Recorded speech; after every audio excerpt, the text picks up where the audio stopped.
तो देखिए, पूरे प्रदेश की तरह सिरसा जिला भी डेंगू के डंक से प्रभावित है। वर्ष 2004 में अब तक सिरसा में 192 डेंगू के मामले जो है वो सामने आ चुके हैं। तो सिरसा में वार्ड नंबर 19 में डेंगू से संभावित एक छोटी बच्ची की मौत हो गई है, लेकिन सिरसा का स्वास्थ्य विभाग इस मौत के पीछे डेंगू को वजह नहीं मान रहा है। लेकिन बच्ची की मौत के बाद अब सिरसा का स्वास्थ्य विभाग हरकत में भी आ चुका है और सिरसा शहर में फॉगिंग करवाने के आदेश भी जारी कर दिए हैं। तो इसके साथ ही वार्ड नंबर 19 में आसपास के लोगों के सैंपल भी लिए जा रहे हैं।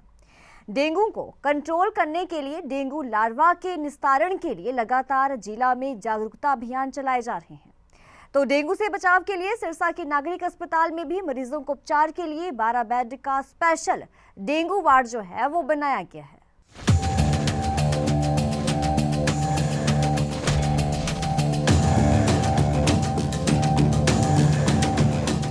नागरिक अस्पताल के deputy CMO doctor Gaurav Kumar ने कहा कि सिरसा जिला में डेंगू के 192 मरीज मिले हैं, जिनका उपचार किया जा रहा है। उन्होंने ये भी कहा कि जिस बच्ची की मौत हुई थी उसकी मौत की जांच की जा रही है। फिलहाल उसकी मौत डेंगू की वजह से नहीं हुई है। उन्होंने ये भी कहा कि उस बच्ची का इलाज सिरसा के कई प्राइवेट अस्पतालों में किया जा रहा था, जहाँ उसकी तबीयत बिगड़ी और उसके बाद बच्ची की मौत हो गई। सुनिए क्या कुछ कहना है नागरिक अस्पताल के deputy CMO doctor Gaurav Kumar का। ये जो बच्ची है ये अप्रोक्सीमेट 5 दिन पहले इसको फीवर आया था। ये लोकल वहाँ पे अपने डॉक्टर को दिखाते रहे हैं। लोकल जो डॉक्टर है इनको दिखाया इन्होंने, और फिर इनकी 10 तारीख को तबीयत ज़्यादा ख़राब हो गई थी। तब इनका एक एंटीजन कार्ड टेस्ट हुआ है, कार्ड टेस्ट डेंगू का, तो वो पॉजिटिव आया है। जो कन्फर्मेटिव टेस्ट होता है हमारा एलाइजा का होता है, जो नोटिफाइबल डिजीज़ में है, और वो इनका नहीं हुआ है। तो जब ये 11 तारीख को इनको ज़्यादा दिक्कत हुई तो ये अपने बेबीलोन हॉस्पिटल में गए, उसके बाद मेडी सिटी में, और दैन खुराना जी के पास गए।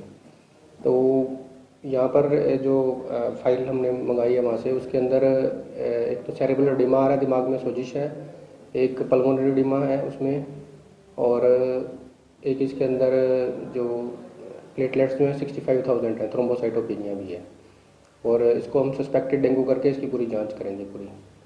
जिला सिरसा में इन दिनों डेंगू के मामले बढ़ते दिखाई दे रहे हैं। निजी अस्पतालों में हर रोज डेंगू से प्रभावित लोग उपचार लेने के लिए आ रहे हैं। सिरसा शहर में सोमवार को डेंगू के चलते एक बच्ची की मौत भी हो गई। हालांकि नगर परिषद कर्मियों द्वारा ये दावा किया जा रहा है कि शहर के सभी 31 वार्डों में फॉगिंग करवाई जा चुकी है, लेकिन सच्चाई ये है कि फॉगिंग के मामले में खानापूर्ति ही की गई, क्योंकि ये फॉगिंग पूरे वार्ड में न होकर सिर्फ कुछ गलियों तक ही सीमित रही है। यही वजह है कि शहर में फॉगिंग न होने से डेंगू फैलाने वाले मच्छरों की संख्या जो है वो बढ़ती ही जा रही है। लोगों में भी इस बीमारी को लेकर भय का माहौल बन चुका है, और जैसे ही एक बच्ची की मौत की खबर सामने आती है तो उससे भी लोग सहम गए। लेकिन नगर परिषद के अधिकारी अभी तक ढुलमुल रवैया ही अपनाए हुए हैं। कल जैसे हमारे को पता लगा तो वहाँ पर हमने नगर पालिका के सहयोग से वहाँ पर फॉगिंग करवा दी है। आज भी वहाँ पर फीवर मास सर्वे हमारा टीम्स बना के फीवर मास सर्वे कर देंगे, मतलब कुल पॉपुलेशन में कितने फीवर के मरीज हैं, जो फीवर के मरीज होंगे उनकी जांच कराई जाएगी और आगे की जो कार्रवाई है इसमें लाई जाएगी। डेंगू के केस जो हमारा सीजनेबल डिजीज़ है, डेंगू एक सीजनेबल डिजीज़ है, तो हमारे जो लास्ट 4 ईयर का डेटा देखेंगे, 4 या 5 ईयर का डेटा हम देखते हैं, तो नवंबर के अंदर हमारे केस इंक्रीज़ होते हैं। अप्रॉक्सीमेट 1/3 केस जो होते हैं वो नवंबर के अंदर आते हैं, और इस सीजन में भी ऐसा ही आ रहा है। तो हमारा ट्रेंड जो है वो चेंज नहीं हुआ है, वैसे ही चल रहा है जो चर्चा का।